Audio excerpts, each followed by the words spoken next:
Bonjour, je m'appelle Marc, je suis chef technicien forestier à l'Office national des forêts dans les Pyrénées-Atlantiques.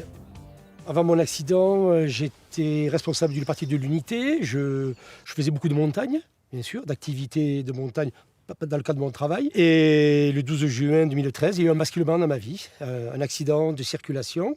J'ai été percuté par deux voitures. Voilà, elle a vu sur la chaîne. Mon handicap aujourd'hui qui est permanent, j'ai un membre inférieur en dessous du genou qui a été reconstitué. On m'a intégré à l'intérieur une charpente métallique. Mon pied ne s'actionne plus, je n'ai plus de flexion dorsale, je ne peux pas monter ni descendre. Si je monte, ma jambe est de travers.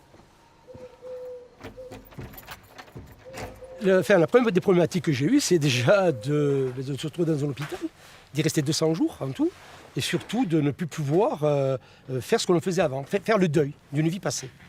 Le milieu médical m'a précisé au départ que certainement je ne le remarcherais pas, ou que le processus qui m'était serait proposé serait très long, ou alors on passait par une phase d'amputation. Donc on a pris le temps, voilà, et par ces multiples opérations et greffes, on a réussi à me redonner un semblant de vie, correctement. J'ai 2 enfants que j'élève seul, et c'est se relever devant tout. C'est important de transmettre les choses. Oui.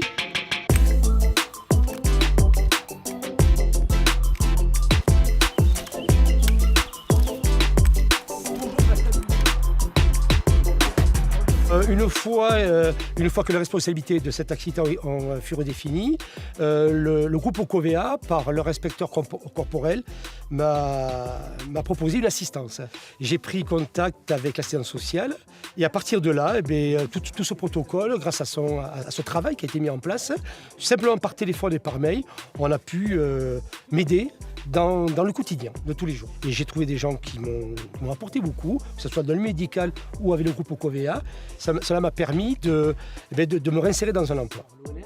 À partir à la DT Centre-Ouest Aquitaine, un énergonome a été mis en place pour évaluer ma capacité physique par rapport à mon temps de travail. Parce que c'est un travail physique d'extérieur, et c'est sûr qu'avec une jambe, c'est beaucoup plus compliqué. La première chose, c'était déjà pour pouvoir se déplacer, une boîte automatique. Je ne pouvant plus débrayer, c'était nécessaire. Il fallait réorganiser le bureau par un fauteuil ergonomique ainsi qu'un repose-jambes. Et sur le terrain, des bâtons de marche sont nécessaires pour pouvoir se déplacer. Je pense que dans le type de mon accident, pourtant je suis quelqu'un de très volontaire, ça aurait été très difficile de m'en sortir seul. J'avais besoin d'aide, c'est certain. On ne connaît pas toutes les ficelles dans ces domaines. C'est une lourdeur administrative très importante. Et il est nécessaire d'être à l'écoute. Donc j'ai pris ma décision d'arrêter le 1er mai 2023. Je serai au bout de mon service. Et donc je vais certainement donner du temps aux autres pour partager ce que moi, on m'a donné.